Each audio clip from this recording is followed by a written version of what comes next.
to have gone missing. It was kind of unthinkable. Clues to what happened to Flight 447 are frustratingly few. But now, recordings have been recovered from the cockpit.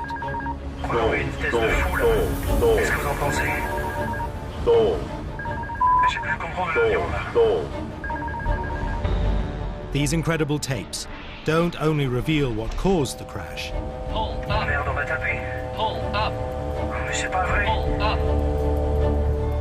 They pose a disturbing question. Just how safe is flying today?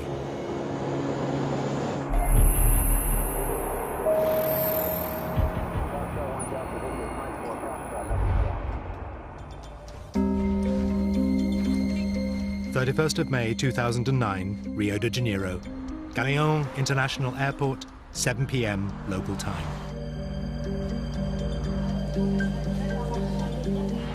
The Air France flight, an Airbus 330, takes off for the 11-hour journey to Paris. Air France is a great airline. The A330 is the latest generation of airplanes. The aircraft is so technologically advanced, aviation experts claim it pretty much flies itself.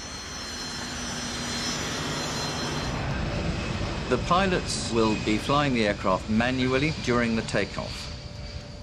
As soon as the aircraft's off the ground, the pilots will put the autopilot in.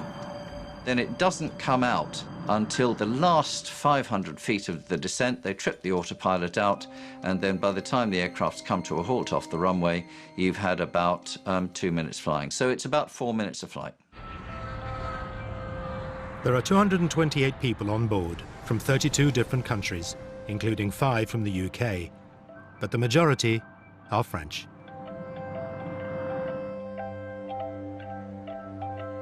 Caroline Soulas and her husband, Air France flight attendant Sébastien, have just enjoyed a 3-day break in Rio. Caroline got the opportunity to travel much because with her husband she went everywhere in the world, especially for Brazil. She went 3 times in Brazil. She fell in love with this country. Just before boarding Flight 447, Caroline contacts her mother, Corinne, at home in Paris. Before leaving Rio, it was about 7 o'clock, she sent me a text saying, it's a pity to leave Rio because it's so sunny. What's the time in Paris? It was the last text I had. 1:35 a.m. Flight 447 makes final radio contact with Brazilian air traffic control. Your traffic, my friend. Okay.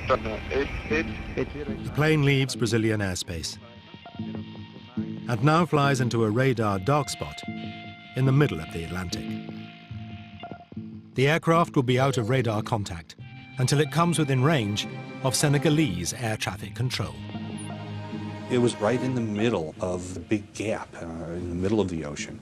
And it was at a point where it was handing off between Brazil and Senegal.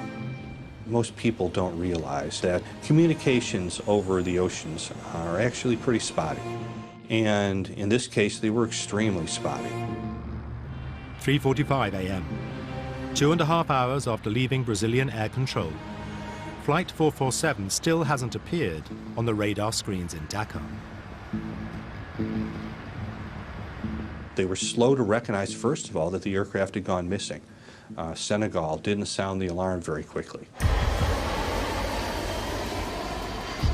A search and rescue operation is scrambled to the last known position of the missing aircraft. In Paris, families and friends gather to meet the flight at Charles de Gaulle Airport. Waiting for the Air France flight 447. Corinne Soulas is at home, expecting her daughter to phone. But it is Caroline's father-in-law who rings.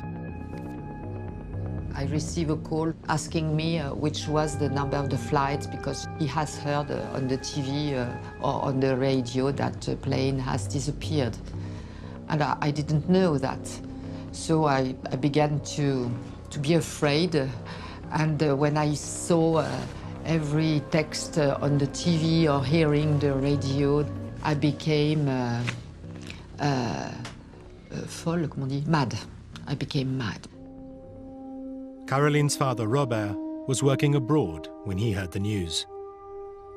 After I was alone on the earth, it was a great moment of loneliness.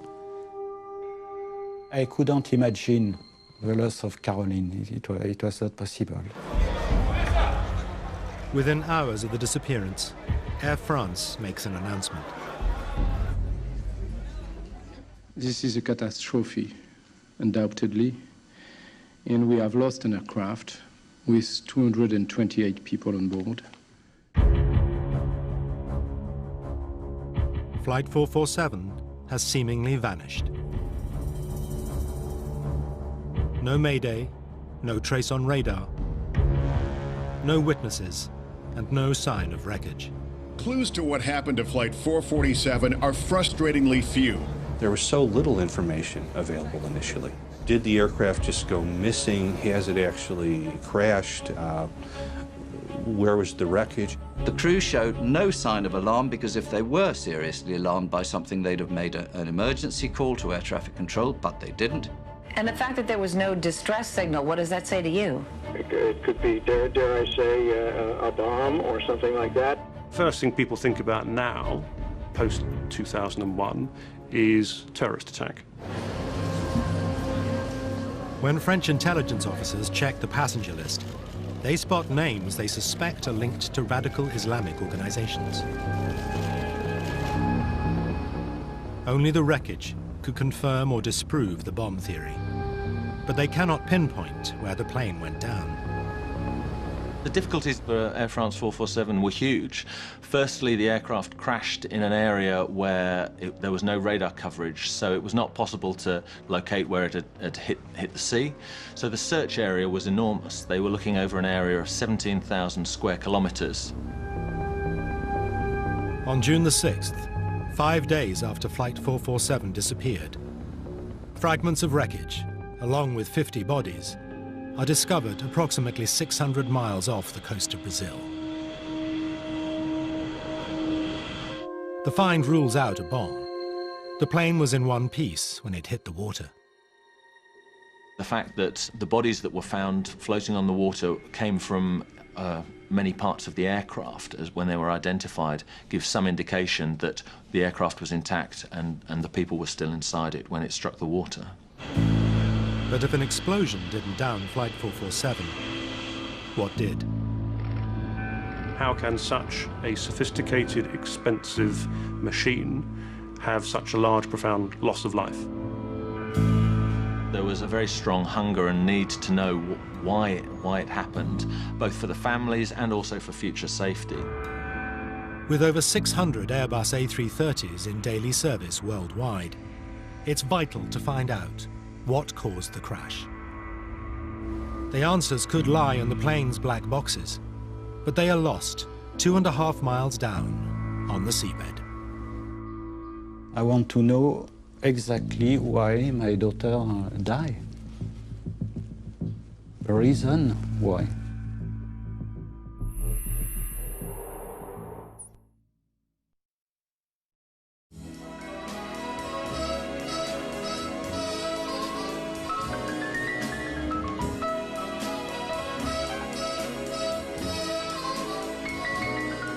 That's life. That's what people say. You're riding high in April, shot down in May. There are times when we all need help. Help like the NatWest Emergency Cash Service. So if your debit card is lost or stolen, you could still get your cash from our ATMs any time of the day. NatWest. Helpful banking.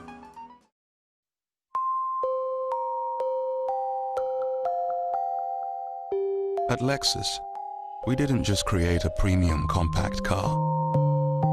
We created one with supreme luxury, class-leading CO2 emissions, and fuel efficiency designed into every single part. The Lexus CT. We don't stop until we create amazing.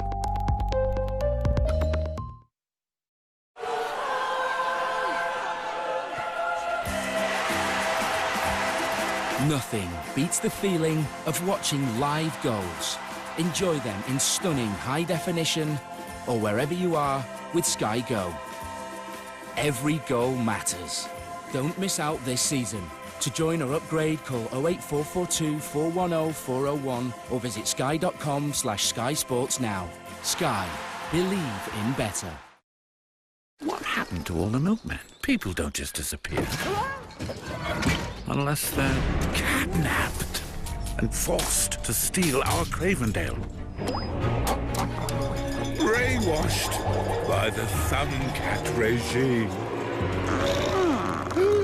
Double evil. Well, not on our watch, pussies.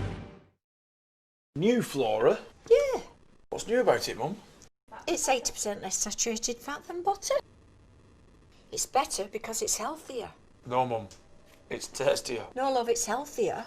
No, Mum, look. It says it's a new blend. It's tastier. New Flora, it's healthier. And tastier. Hello? Hello? At ADT, we understand the real cost of burglary is not just what they take.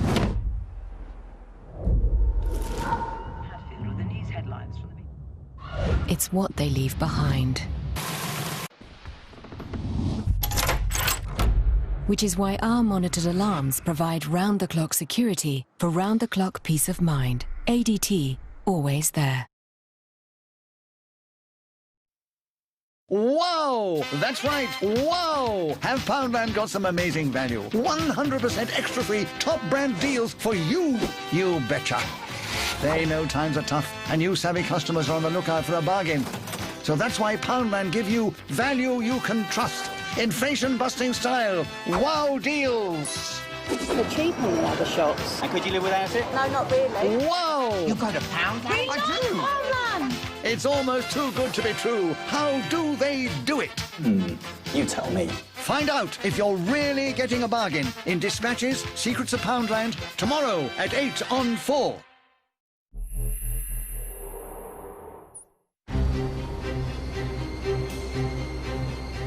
French investigators need to discover why a state-of-the-art Airbus A330 has crashed off the coast of Brazil.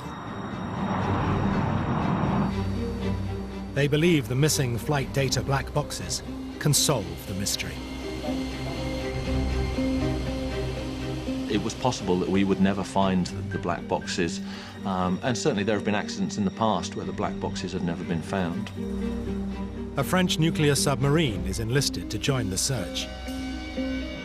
It can pick up the ultrasonic signals transmitted by the black boxes. You have a 30-day lifespan on the underwater locator beacon, and the terrain at the bottom of the sea was very mountainous. If you can imagine, the seabed rises and falls by a huge amount, varying between, I think it was around 900 meters down to more than 4,000 meters depth. 30 days pass with no success. The team now send mini-subs down to scour the seabed. The black boxes were the crucial piece, which is, of course, why incredible amounts of time and treasure were spent by the French government and others. Many assisted trying to find these things, and it was an extraordinary search effort. But after almost 2 years, one of the greatest underwater searches in maritime history, costing over £25 million, draws a blank. Just as it seems the mystery of what downed Flight 447 would never be solved, the French investigators turned to the American team that located the wreck of the Titanic in 1985. Then, on the 2nd of April 2011, the dive team find the shattered fuselage, 13,000 feet down on the seabed. They also find 104 bodies, many still strapped in their seats.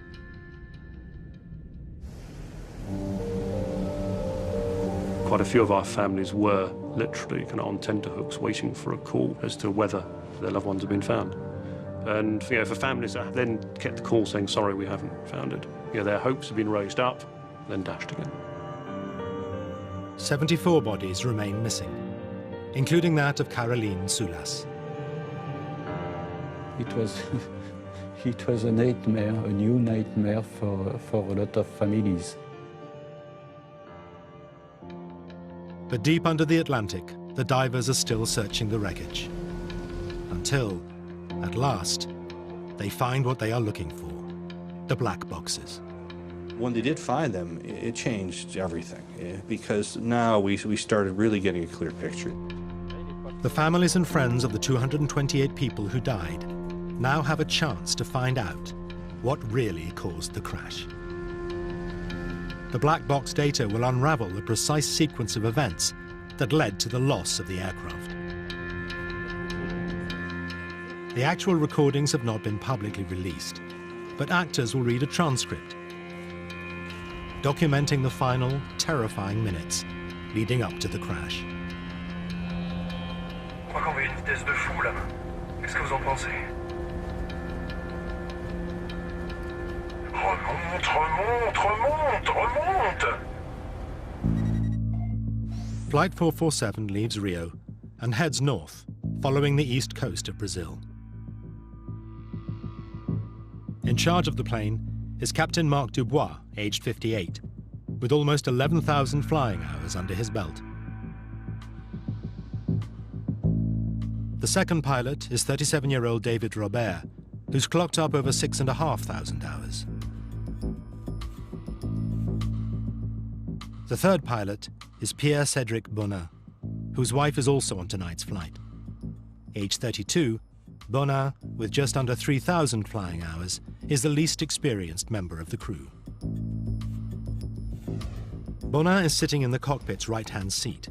His captain, Dubois, is sitting on the left. Robert is taking the regulation sleep break in the small cabin to the rear of the cockpit.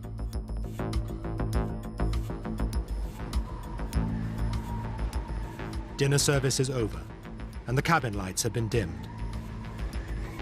The plane is due to reach Paris in 8 hours' time, and many passengers will now try and grab a few hours' sleep. Things also seem relaxed in the cockpit. Tout va bien? Tout va bien. Tout va bien? Pas de café, de thé? Tout va bien. Ça ira. À tout à l'heure. Merci. They're making radio calls, passing position reports to air traffic control. It's all pretty quiet. In the middle of the Atlantic, in the middle of the night, there's not much to do. Captain Dubois is a veteran of the Rio-Paris route and points out an upcoming landmark to his junior first officer, Bonin. C'est l'équateur. Tu avais compris, je suppose. Non, je m'en doutais. As they approach the equator, they will enter an area called the Intertropical Convergence Zone. For aviators, that area is famous for creating convective weather or thunderstorms. It was generating some really interesting and severe areas of weather the night of the crash of Air France 447. Michael de Villiers has analyzed the weather patterns on the night of the crash. What it shows there is the areas that were forecast on the significant weather chart where there would be thunder activity, quite a few around. Thunderstorms are probably the most dangerous form of weather. It's strong updrafts and downdrafts, can knock the aircraft around, can also cause structural damage if a thunderstorm is severe enough. You get icing, you get the hail, you get lightning, which can also damage an aircraft. Massive cumulonimbus storm clouds can extend upwards to 50,000 feet, too high for commercial planes to fly over. Sometimes you've really got to think about which route you're going to take and which headings you're going to take up to try and avoid them. But Captain Dubois seems unconcerned, and Flight 447 stays on course. On va pas se laisser emmerder par des cumulus quand même. Navigating around storm clouds is it's not demanding. You look at them, if they're in front of you, you turn left or turn right and you fly round them. I mean, this is not difficult stuff. But several other flights crossing the zone that night do decide to divert around the storm.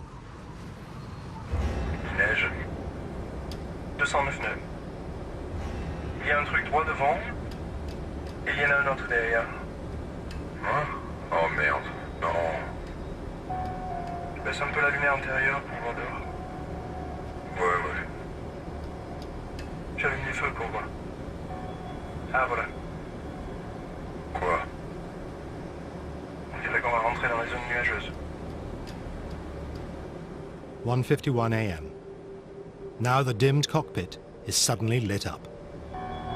Ah bah manque plus que ça. C'est quoi ça? C'est tout ce qu'il nous fallait, monsieur de Saint-Elme.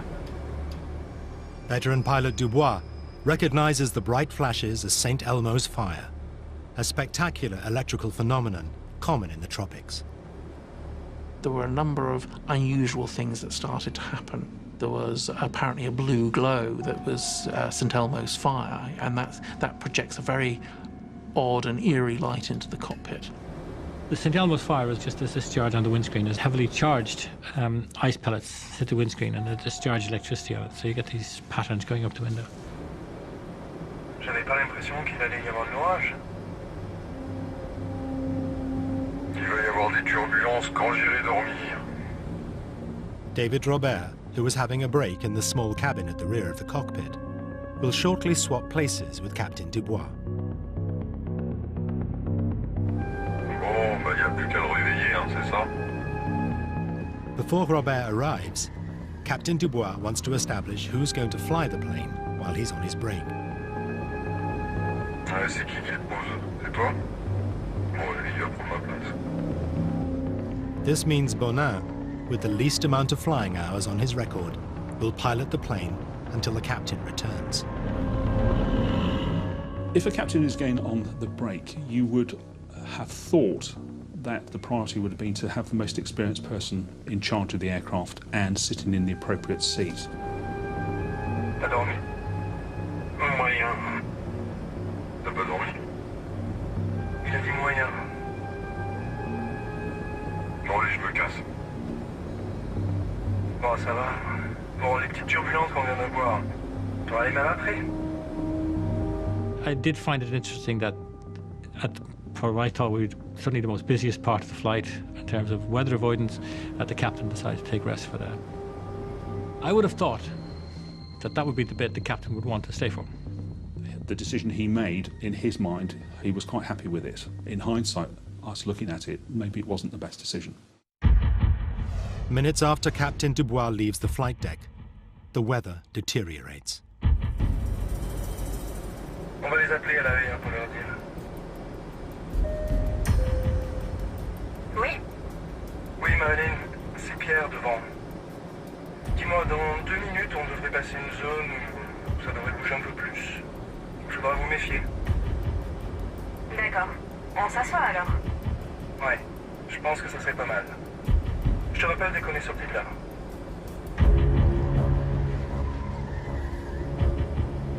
Vache, heureusement que c'était la 330, hein? C'est clair. Moins 42 degrés.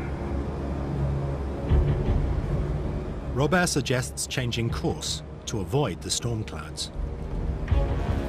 Tu veux pas tirer un peu plus sur la gauche, là? Excuse-moi. J'ai dit, tu veux pas un peu plus tirer sur la gauche?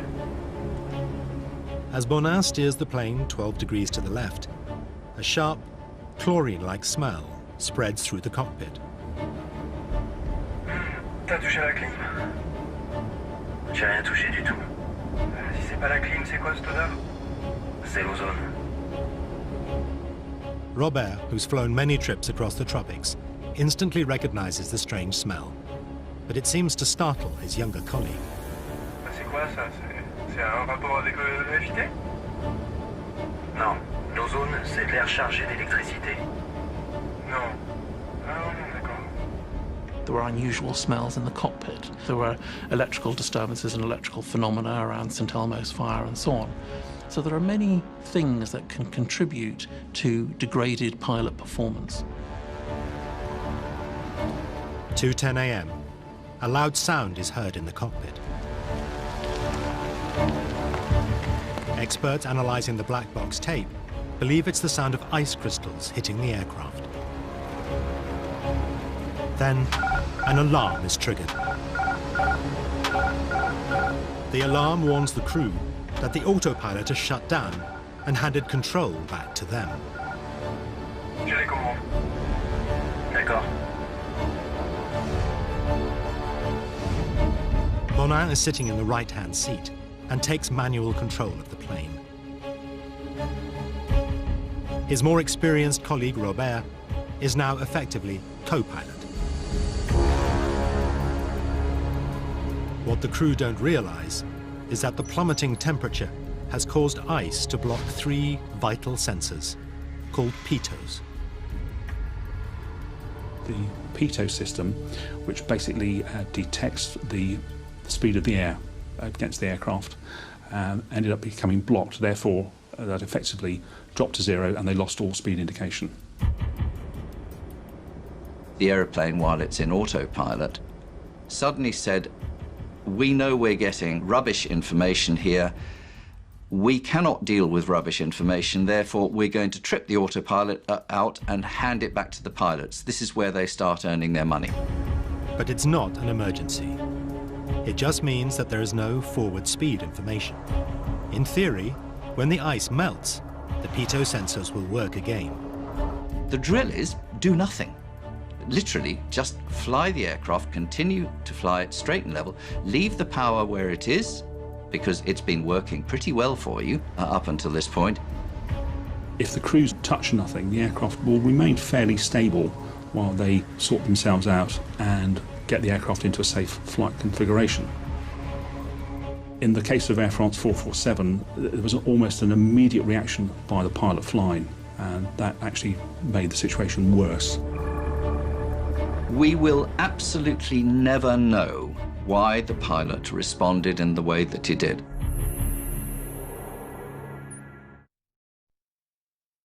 This man claims he can communicate with one of the ocean's most elusive and mysterious giants. With his help, Jimmy Doherty and Professor Joy Reidenberg My heart is pounding. want to get up close and personal with the sperm whale. Now that is what it's about. That was brilliant. Jimmy and the Whale Whisperer, next Sunday at 7 on 4. Comet customer Curtis has just 10 seconds to tell you our latest lowest prices. A Candy extra large load washer for $239. A Samsung 6GB laptop for $329. A JVC Super Slim 32-inch LED for $249. Comet's lowest price. The bargains keep on coming at the Comet sale. You know, sometimes things just work better with 2 people. Like multi-car insurance. When you insure a second car with Admiral, each car gets its own multi-car discount. Unlike some other policies. With Admiral, both of you could save loads on car insurance. 2 cars, 2 discounts, 1 policy. Admiral Multi-Car. Only at admiral.com.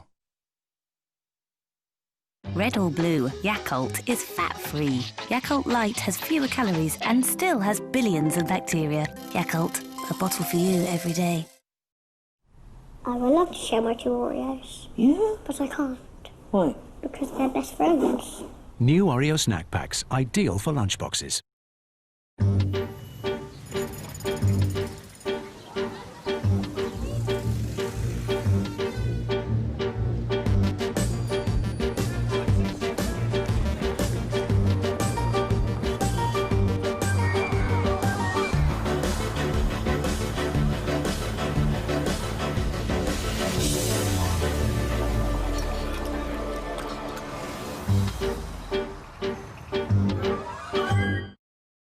They say a problem shared is a problem halved, and that's why Age UK are here, to help you make the most of later life.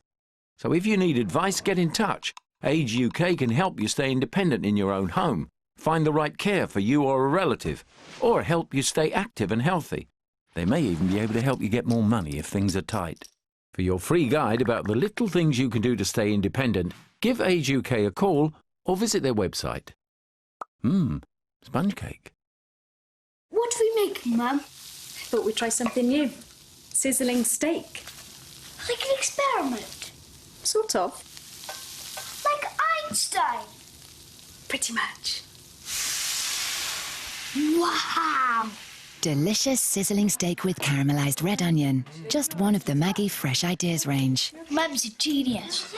Yes, she is. Get a fresh idea for dinner from Maggie. Think meals, think Maggie. Comic customer has just 10 seconds to tell you our latest lowest prices. A Candy extra large load washer for $239. A Samsung 6GB laptop for $329. A JVC Super Slim 32-inch LED for $249. Comic's lowest price. The bargains keep on coming at the comic sale.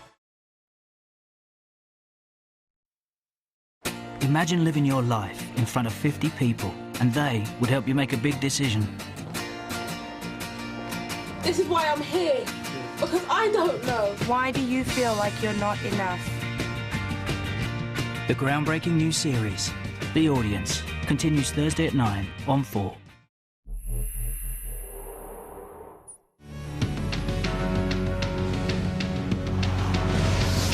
Air France Flight 447 has flown into a storm, and its speed sensors have cut out. The plane's autopilot is shut down, handing control of the aircraft back to the flight crew. The captain is on a sleep break.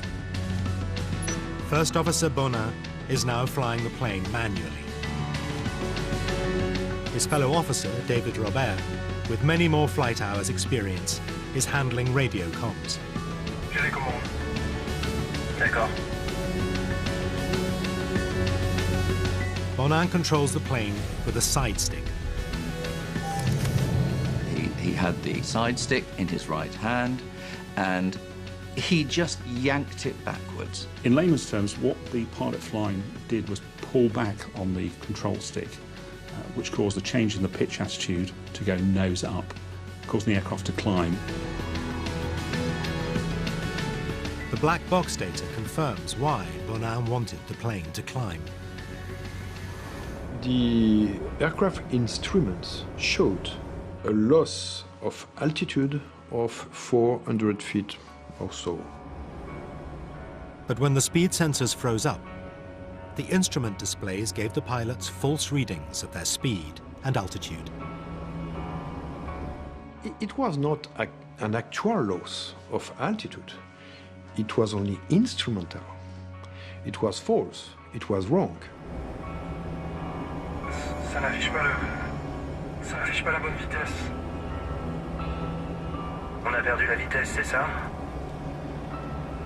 You've got to rely on your instruments, and of course if your instruments are now faulty or telling you wrong information, then it's difficult to know where to take that, because you train to rely on these things. Bonin decides to trust the instruments. He pulls back the stick, and the plane starts to rise. The aircraft will go up quite rapidly. In fact, at one point it's climbing at 7,000 feet a minute, which is a very high rate of climb at that altitude. Because he was going uphill into very thin air that the aircraft couldn't be supported by while it was at its weight, the aircraft started slowing down, just like if you leave your foot on the accelerator of a car and it starts to go up a hill, it will slow down unless you give it more gas. So this airplane was slowing down. Now, another alarm rings out. The stall warning. A stall happens when the aircraft is going too slowly for the wings to produce sufficient lift, and therefore the aircraft starts to drop. It starts to fall. It stops flying, starts falling. To prevent the plane falling, Bonin needs to act quickly. When the stall warning occurred, the pilots are expected to take an immediate action of changing the attitude, push forward on the side stick, reduce the angle of attack, and therefore recover from the stall. The way to recover that is to get your speed back. And the way to get your speed back is to put the nose down and go downhill. But Bonin doesn't put the nose down. He keeps the stick back, and the aircraft gains even more altitude, whilst continuing to lose speed. I'm only left to draw the conclusion that they didn't believe that the aircraft was stalled. The black box records show that one of the 3 speed sensors that had frozen now starts working again. Unfortunately, when the airspeed indications came back online, the aircraft attitude and various other parameters of the aircraft had changed quite dramatically. Now, some new sensors come back in with valid information that didn't look valid because everything else was so totally messed up. Fais attention à ta vitesse. Fais attention à ta vitesse. Ok, je redescends. Stabilise. Ouais. And that's really where things went from a very benign circumstance to a rapidly escalating, out-of-control circumstance. Robert presses the crew call button. He wants to get Captain Dubois back from his break and onto the flight deck. But there's no answer.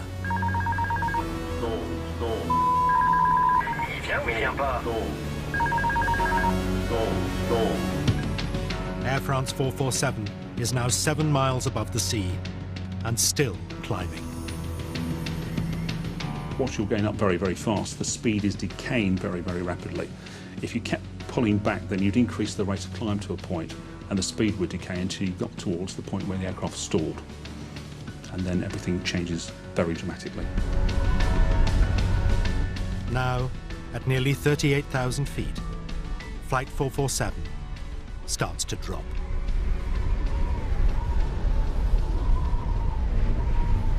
On a pourtant les moteurs, qu'est-ce qui se passe, bordel? Tu comprends ce qui se passe ou pas? J'ai plus le contrôle de l'avion. J'ai plus du tout le contrôle de l'avion. Merde. C'est quoi là? Je crois qu'on va trop vite. Just under a minute after he was first called, Captain Dubois returns to the cockpit, taking the jump seat behind the younger officers.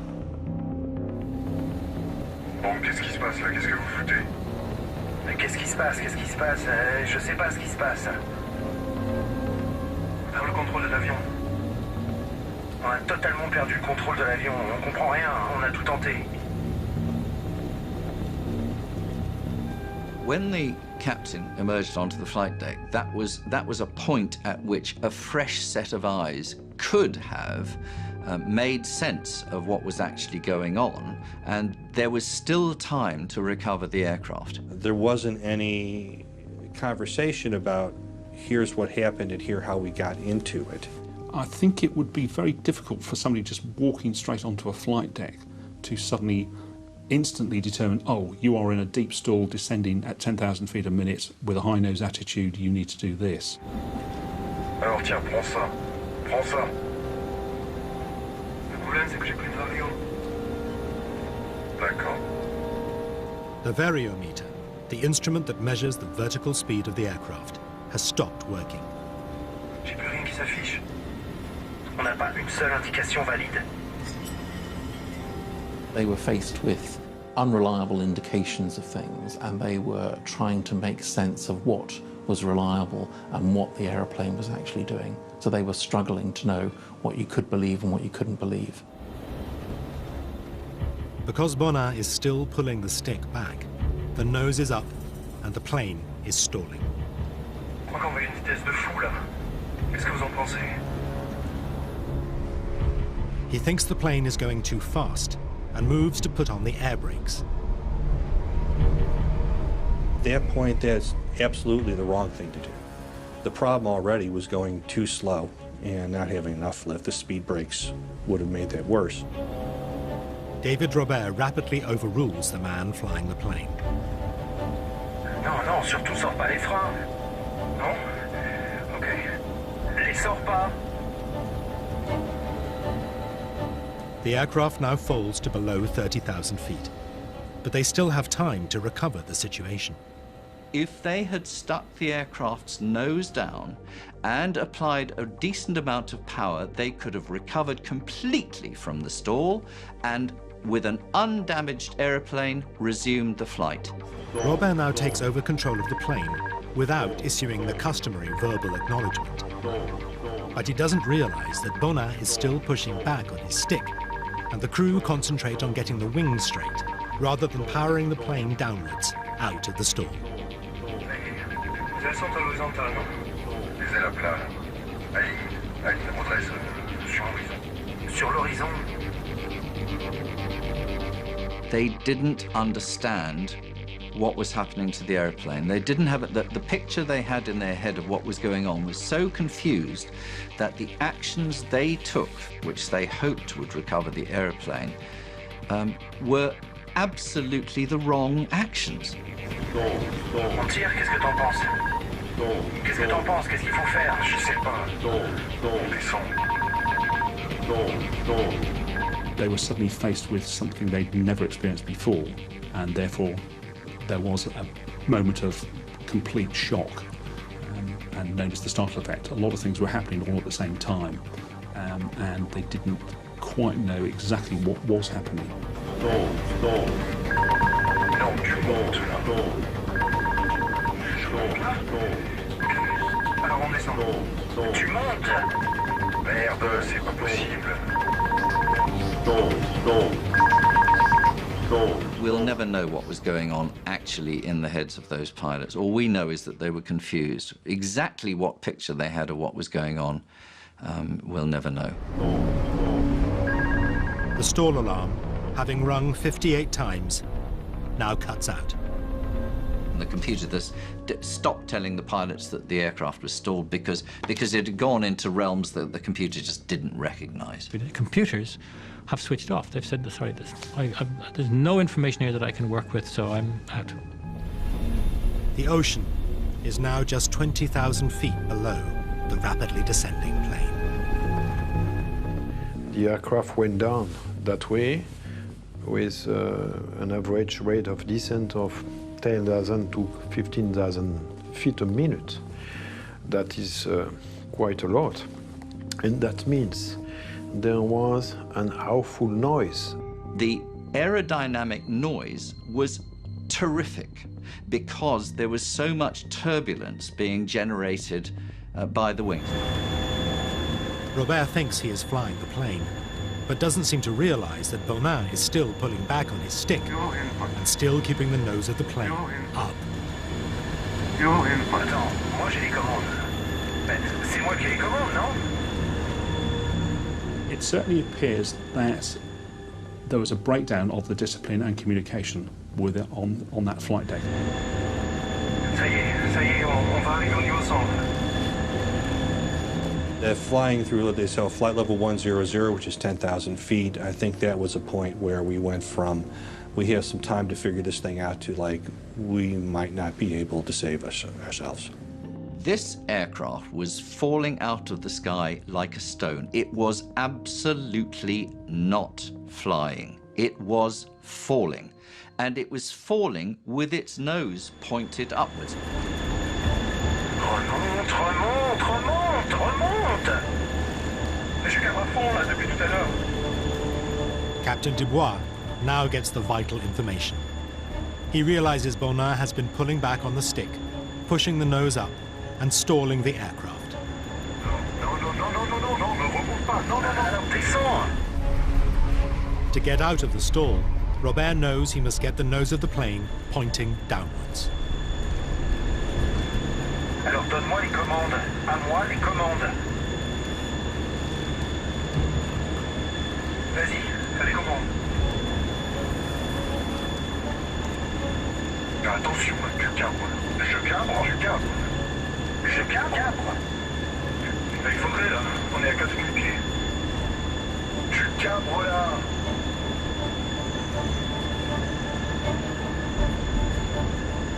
The aircraft was mushing down like that, nose in the air, and it was mushing down through the sky like that. As they near 2,000 feet, the aircraft's ground proximity warning system detects the ocean below and a new warning sounds. Pull up. Pull up. Sink rate. Pull up. Pull up. Allez, on tire. On tire, on tire, on tire. Pull up. On va taper. Pull up. Mais c'est pas vrai. Pull up. Ah, qu'est-ce qui se passe? 10 degrés d'assiette. The recording stops at 02 hours, 14 minutes, 28.4 seconds.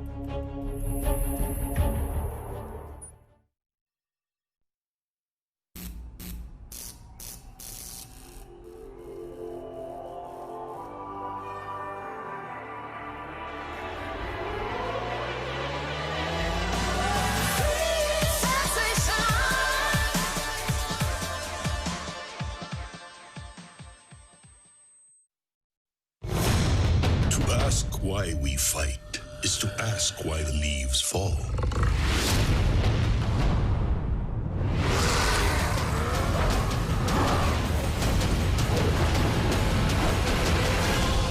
The question isn't why we fight, but what's worth fighting for.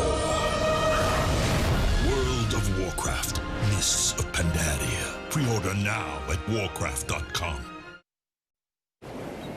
Britain's favourite, love the flavour. Cooks real quick, saves time for later. Got it as a picture on my screensaver. That's how much he likes it. Golden, bubbly, fatter, tasty fish is what I want upon my platter. Chip shop caught from Yarns.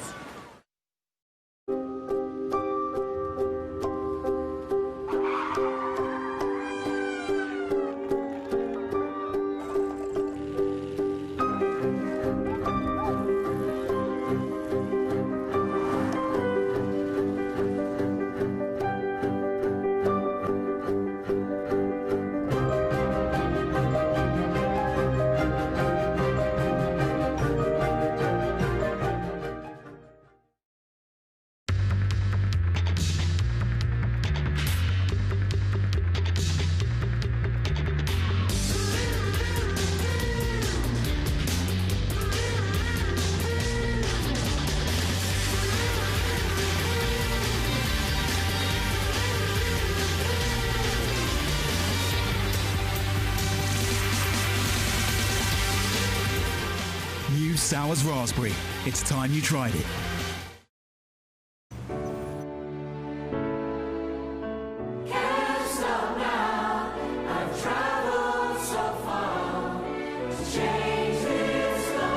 Finding your perfect home is never easy. Our new Home Finder app can help.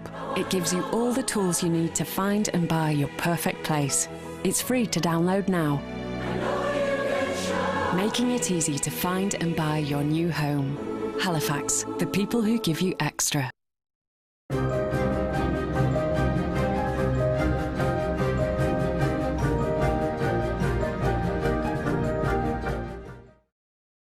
It must be something psychological. It may be something very physical that makes me feel the way I do whenever I'm in touch with you. Just let me get my hands on you, and then I want somebody new. With me it's psychology. Unleash the chaos. New links attract for him and for her. The Big Fat Quiz is back with a very special show all about the 80s. So join me, Jason Manford, Stephen Mangan, Jonathan Ross, Adam Buxton, Mickey Flanagan, Carol Vorderman and some very special surprise guests for a bit of hot quiz action tonight at 9.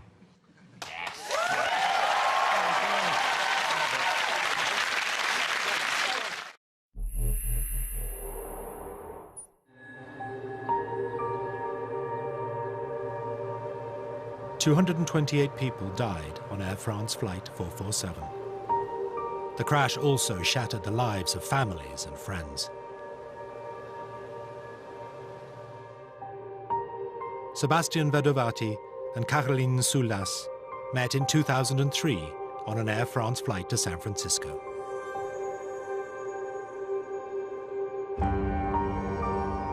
Six years later, they died on on Air France 447. I love this picture because we can see their rings, and I've got the same ring. They were in love with each other. Her parents, Robert and Corinne, often visit the memorial dedicated to the passengers and crew located in Père Lachaise Cemetery. Their daughter has no grave. Her body was never found. And the problem is also that they were a couple. Sebastian's body has been retrieved and Caroline no. So it means that they are separated now forever. I hope she didn't feel anything before the impact, before the crash, I hope. I'm not sure of this. One of the questions that I get asked is, did my father, husband, son, brother, sister know anything about what happened? The hardest one for me was talking to the family of a young boy who was coming back from being with his grandmother in Rio. And they only asked me one question: did he suffer? A mother asked me, so would my daughter have known about this? Because a lot of friends had told me that she wouldn't have known anything. She wouldn't have been conscious. And I felt obliged to tell the truth, which was, I'm afraid, in my view, I think she would certainly have been alive throughout the 3.5-minute descent. She may well have been asleep. I would hope she was asleep, but it would have been a bumpy, uncontrolled descent, and so she may well have known about it. At a press conference in Paris, Air France robustly defended their pilots and acknowledged the dedication of all 12 aircrew who died in the disaster. C'est dans un environnement de pilotage extrêmement dégradé que l'équipage, qui rassemblait à la fois les compétences du commandant de bord et des 2 copilotes, est resté engagé jusqu'au bout et jusqu'aux derniers instants. You have to go back and say, so 3 experienced pilots, qualified pilots, and between them they couldn't figure out what was wrong with their airplane and why it was flying into the ocean. That's a system failure. That's not a pilot failure.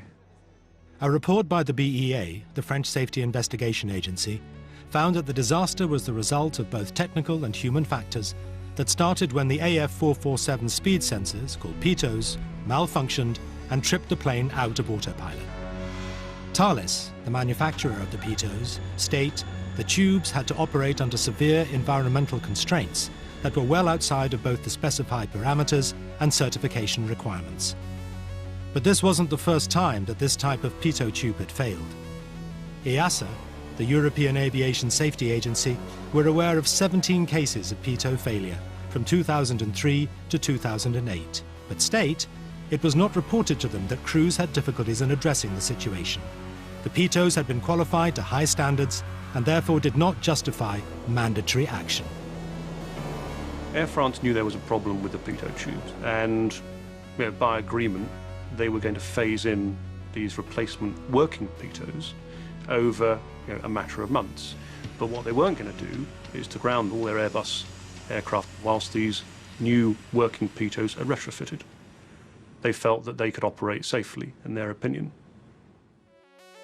Airbus, the manufacturer of the A330, also stress the pitos fitted on the plane met all safety requirements. All 3 pitot probes satisfied the requirements of the certification, and subsequent to the accident were retested and they still satisfied. In fact, they did better than the certification limits by quite a bit. After the accident, EASA made installation of new pitos compulsory, and since August 2009, the entire Air France fleet of A330s is equipped with the new pitos. The investigation report also recommended improvements to A330 stall alarms and cockpit instrumentation. Primarily the plane's flight path navigational aid, the flight director. The flight director was a bit confusing. And keep in mind, we've established already that the computers were confused, that they were still tending to follow the flight director commands. Airbus say the pilots ignored operational procedure and should have turned off the flight director as soon as they lost their speed readings. but they will vigorously examine all recommendations made by the BEA. But does advanced technology always make flying safer? The aeroplanes themselves, they may be simple to fly, they may have automation to help you do it, they may have computers to help you calculate things with incredible accuracy, but they are immensely complex. So if anything goes wrong, it's rather like something going wrong with your computer. An airplane's just a big bunch of computers nowadays. So can we trust that pilots still have the skills to fly? The crew of AF447 were fully trained and qualified. But the French investigation recommended additional training for pilots. To some extent, this accident was predictable. We've known for a long time that there are areas where pilots need better training, and it's not just on Airbus type of aircraft, it's on all the modern jet fleet of aircraft. Pilots who are primarily used to using all the automatics can have their manual flying skills degraded, and this is a concern within the industry, that is happening.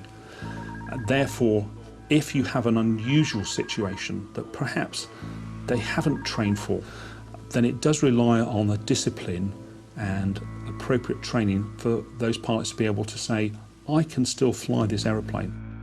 Air France state that over the past 3 years, simulator sessions have been introduced to address unsure speed at altitude, as well as new emergency maneuvers in case of a stall situation.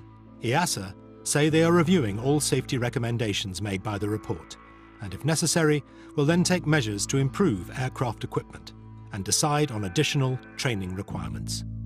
This aircraft crashed because they didn't know what was going on. They should have known what was going on. Do I blame them? No, I blame the system, the training. The training. It's not Air France either, because Air France trains its pilots like other airlines train their pilots. It's the fact that the training that the law requires the airlines to do is all wrong. It does not address the needs of pilots flying modern, highly automated airplanes, and that is why Air France 447 happened. Next Sunday at 8, Kevin MacLeod's Man-Made Home. More details coming up. Tomorrow, 24/7 with the SOS teams of Blackpool. 999, what's your emergency? And there are plenty of them at 9. But coming up, Micky Flanagan and Jonathan Ross. Do they remember the 80s? It's a big fat quiz special on the way.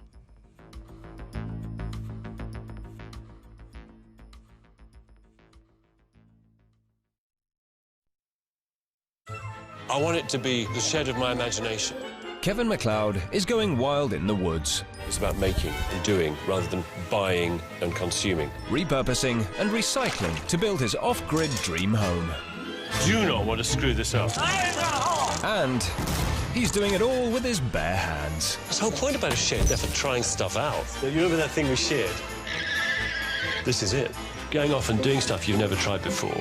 That's exciting. See Kevin like you've never seen him before. You are a madman! As he tries to make his dream a reality. Kevin MacLeod's Man-Made Home. Next Sunday at 8 on 4.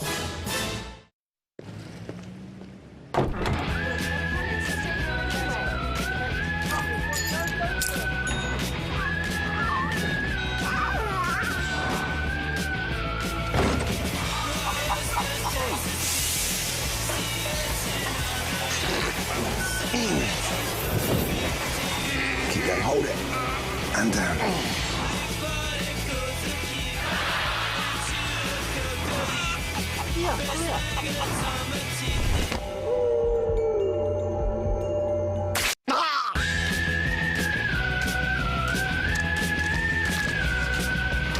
Hotel GB, where Channel 4's finest are at your service.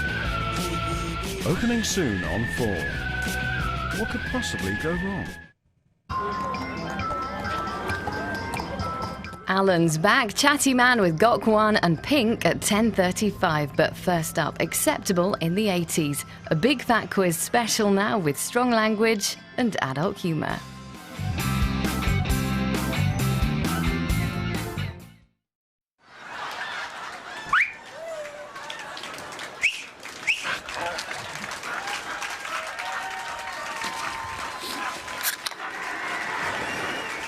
Foster's sponsors original comedy on 4.